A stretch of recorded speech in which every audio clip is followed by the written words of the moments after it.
Hai baby. Halo anak-anak hebat. Selamat pagi. Bagaimana kabar kalian hari ini? Semoga anak-anak selalu dalam keadaan sehat, selalu aktif dan semangat belajar. Bertemu lagi dengan Ibu Andri dalam pelajaran matematika.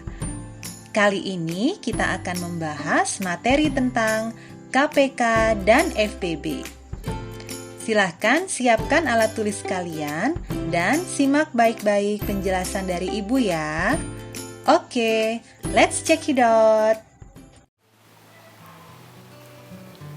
Om Swastiastu, selamat pagi anak-anak. Ketemu lagi bersama Ibu Andri. Pada video kali ini kita akan membahas pelajaran matematika kelas 4 tentang KPK dan FPB. Adapun muatan pelajaran matematika ini yang kita bahas itu adalah KD 3.6, menjelaskan dan menentukan faktor persekutuan terbesar atau FPB, kelipatan persekutuan dan kelipatan persekutuan terkecil atau KPK dari dua bilangan berkaitan dengan kehidupan sehari-hari. Nah, adapun tujuan pembelajaran yaitu yang pertama, siswa mampu menjelaskan pengertian KPK dan FPB, dan yang kedua, siswa mampu menjelaskan dan menentukan serta menyelesaikan masalah faktor persekutuan KPK dan FPB dari dua bilangan yang berkaitan dengan kehidupan sehari-hari. Oke, jadi anak-anak kita bahas yang pertama yaitu tentang KPK. Nah, KPK atau kelipatan persekutuan terkecil.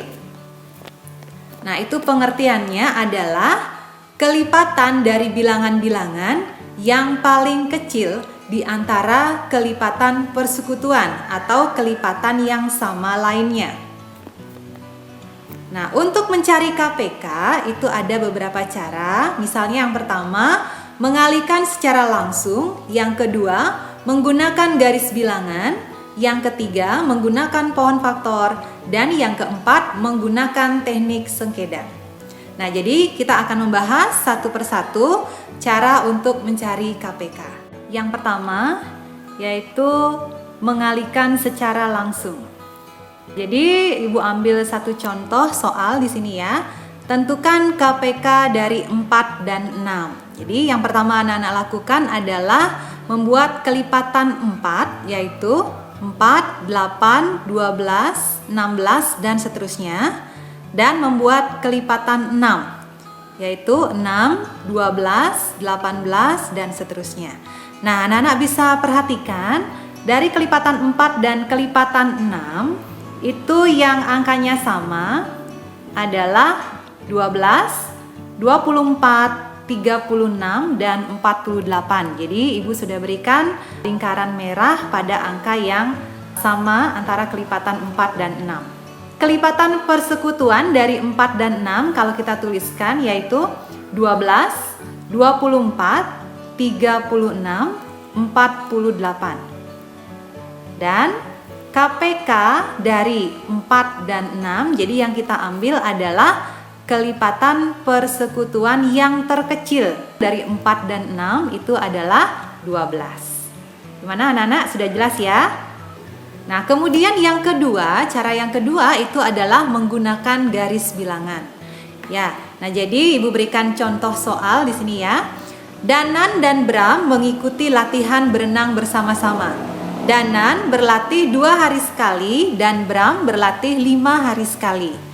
Jika hari ini Danan dan Bram berlatih bersama, berapa hari lagi mereka akan berlatih bersama lagi? Di sini ada 2 orang yang akan latih berenang ya. Untuk Danan itu 2 hari sekali dan Bram 5 hari sekali. Nah, jika Ibu buatkan garis bilangan bagian atas itu untuk Danan. Jadi Danan berlatih 2 hari sekali, kita ambil garis mulai dari 0, kemudian silahkan diisi nanti pada garis bilangan. Untuk Danan itu 2 kali, ya 2 kali ke kanan, ya 2 garis ke kanan juga boleh. Nah, untuk Bram itu dia berlatih 5 hari sekali, jadi anak-anak isi dari 0, yang pertama dari 0 ke angka 5, ya kemudian ke kanan 5 baris lagi, jadi sampai di angka 10, kemudian 15, dan terakhir 20. Antara Danan dan Bram, nanti kelipatan persekutuan yang pertama itu akan bertemu di angka 10, Ibu berikan lingkaran hijau, dan yang kedua adalah di angka 20. Untuk garis bilangan ini, kalau kita menentukan KPK dari 2 dan 5, itu kita akan memperoleh kelipatan persekutuan terkecil yaitu di angka 10. Nah, jadi Danan dan Bram akan berenang bersama-sama lagi itu untuk 10 hari ke depan. Oke, gimana anak-anak bisa ya menggunakan garis bilangan? Ini adalah cara yang kedua. Cara yang ketiga itu adalah menggunakan pohon faktor. Nah, jadi untuk cara penggunaan pohon faktor ini sudah kita bahas juga di video sebelumnya.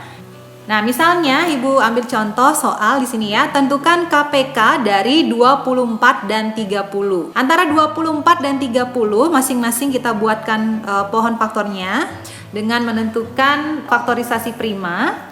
Nah, sehingga untuk angka 24 diperoleh bahwa 24 itu faktorisasi primanya adalah 2 dikali 2 kali 2 kali 3, atau bisa ditulis 2 pangkat 3 dikali 3.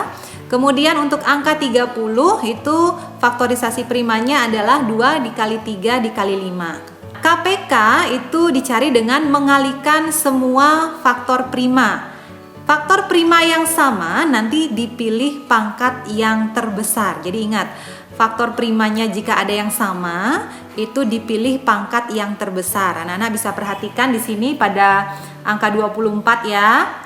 Nah, jadi 24 itu punya faktorisasi prima 2 pangkat 3, sedangkan 30 2 pangkat 1 atau 2 saja. Jadi, kalau kita pilih di KPK, itu yang faktor prima sama dipilih pangkat terbesar. Jadi, yang lebih besar pangkatnya yang masuk di perhitungan KPK adalah 2 pangkat 3-nya.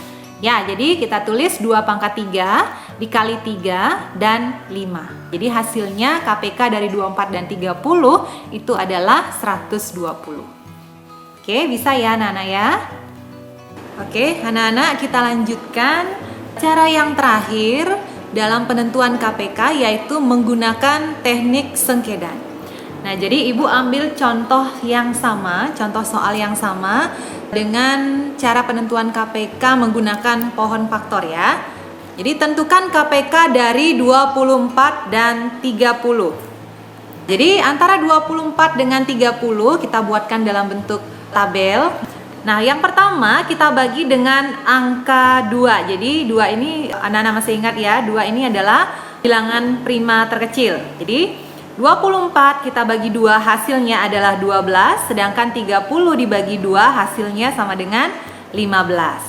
Kemudian 12 dengan 15 kita sama-sama bagi 2 juga. Jadi 12 dibagi 2 hasilnya 6, sedangkan 15 tidak bisa dibagi 2. Jadi anak-anak tetap menulis angka 15.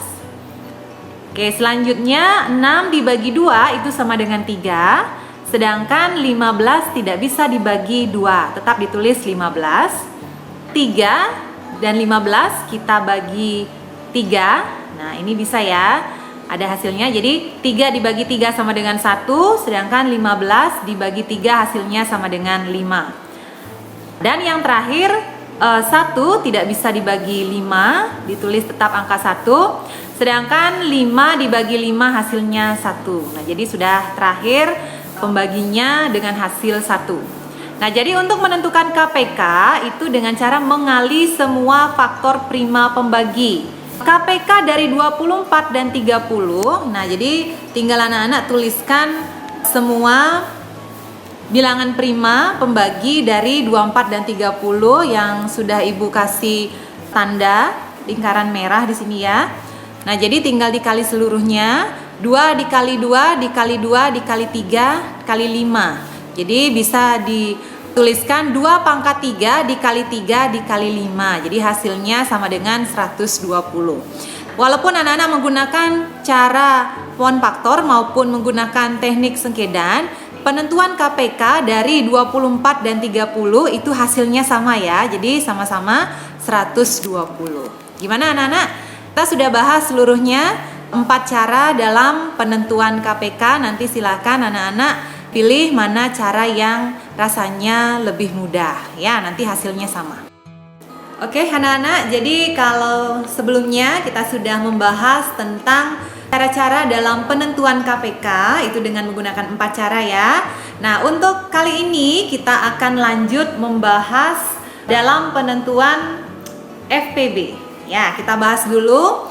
FPB itu merupakan singkatan dari faktor persekutuan terbesar.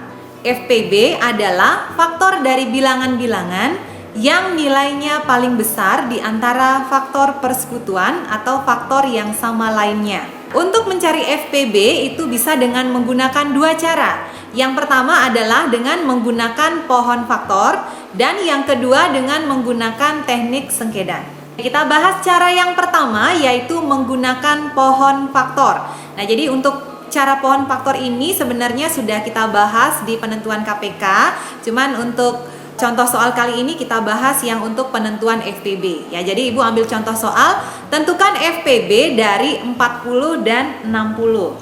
Nah, kita tetap membuat pohon faktor ya. Jadi untuk yang pertama 40 kita bagi dengan bilangan prima terkecil yaitu 2. Hasilnya adalah 20, kemudian kita bagi 2 lagi, hasilnya 10. Dan 10 kita bagi 2 hasilnya 5. Jadi 5 sudah merupakan bilangan prima ya. Nah, kemudian 60 kita bagi 2 hasilnya 30. 30 kita bagi 2 hasilnya 15 dan 15 kita bagi 3 hasilnya adalah 5. Oke. Nah, untuk faktorisasi prima dari 40 dan 60 anak-anak bisa lihat di layar ya. Jadi untuk 40 itu hasilnya sama dengan 2 dikali 2 dikali 2 dikali 5 atau sama dengan 2 pangkat 3 dikali 5. Sedangkan 60 sama dengan 2 dikali 2 dikali 3 dikali 5 atau bisa ditulis 2 pangkat 2 dikali 3 dikali 5. Nah, untuk penentuan FPB itu caranya adalah dengan mengalihkan faktor prima yang sama dengan pangkat terkecil ya. Antara 40 dengan 60 itu faktor prima yang sama adalah 2 ya. Untuk di 40 itu adalah 2 pangkat 3 sedangkan 60 bilangan primanya adalah 2 pangkat 2. Dalam FPB yang digunakan adalah faktor prima sama pangkat yang lebih kecil atau terkecil. Jadi yang masuk di rumus FPB nanti adalah 2 pangkat 2. Kemudian bilangan prima atau faktor prima yang sama di antara keduanya ada angka 5 lagi satu ya. Kalau tiganya nggak ada yang sama jadi tidak bisa dimasukkan ke FPB. Sehingga FPB dari 40 dan 60 itu hasilnya adalah 2 pangkat 2 dikali 5 dan hasil akhirnya sama dengan 20. Gimana? Gampang ya anak-anak ya? Oke, dan cara yang terakhir yang kita gunakan dalam penggunaan FPB, ini seharusnya yang B ya. Yang B, cara yang terakhir yaitu menggunakan teknik sengkedan. Jadi Ibu ambil contoh di sini, tentukan FPB dari 24 dan 30. Nah, jadi caranya sama dengan yang di KPK. Kita buatkan dulu tabel 60 dengan 90. Kita sama-sama bagi dengan bilangan prima terkecil yaitu dibagi 2. 60 dibagi 2 ditulis hasilnya sama dengan 30, sedangkan 90 dibagi 2 hasilnya adalah 45. Selanjutnya 30 dan 45 kita bagi 2 ya. 30 dibagi 2 itu hasilnya sama dengan 15, sedangkan 45 tidak bisa dibagi 2 sehingga dituliskan tetap angka 45. 15 dengan 45 kita sama-sama bagi 3. Nah, 15 dibagi 3 itu hasilnya sama dengan 5, sedangkan 45 kita bagi 3 sama dengan 15. Ini semuanya bisa dibagi dengan 3 ya. 5 itu dibagi 3 tidak bisa ya. Jadi 5 karena tidak bisa dibagi 3 tetap ditulis angka 5. Sedangkan kalau 15 dibagi 3 itu hasilnya sama dengan 5. Dan yang terakhir 5 kita bagi 5 ya. Jadi 5 dibagi 5 sama dengan 1. Sedangkan untuk di angka 90 5 dibagi 5 juga sama dengan 1. Ya, ini sudah pembagiannya sudah habis. Untuk menentukan FPB itu adalah caranya mengali semua faktor prima yang dapat membagi kedua bilangan. Nah, faktor prima yang dapat membagi kedua bilangan Ibu sudah berikan lingkaran merah di sisi kiri. Yang bisa membagi itu adalah 2, 3, dan 5. Nah, sehingga nanti kita dapatkan FPB dari 60 dan 90 sama dengan 2 dikali 3 dikali 5 dan hasilnya sama dengan 30. Oke, bagaimana anak-anak? Mudah ya? Nah, jadi penentuan KPK dan FPB itu bisa dengan menggunakan berbagai macam cara, tergantung nanti anak-anak memilih cara mana yang rasanya lebih mudah. Tapi nanti di akhir hasilnya akan sama. Oke, sekian pembahasan materi matematika tentang KPK dan FPB dari Ibu ya. Mudah-mudahan apa yang Ibu sampaikan itu anak-anak bisa pahami dengan baik. Nah, kemudian untuk menguji pemahaman anak-anak tentang materi ini, nanti di akhir silahkan anak-anak jawab soal-soal kuis yang sudah Ibu sediakan linknya di kolom deskripsi. Nah, nanti setelah selesai menjawab, itu skornya bisa di screenshot dan bisa dikirimkan ke guru kalian masing-masing. Oke, anak-anak? Ya, Ibu cukupkan ya. Jadi, sampai jumpa. Selamat belajar. Om Santi Santi Santi Om.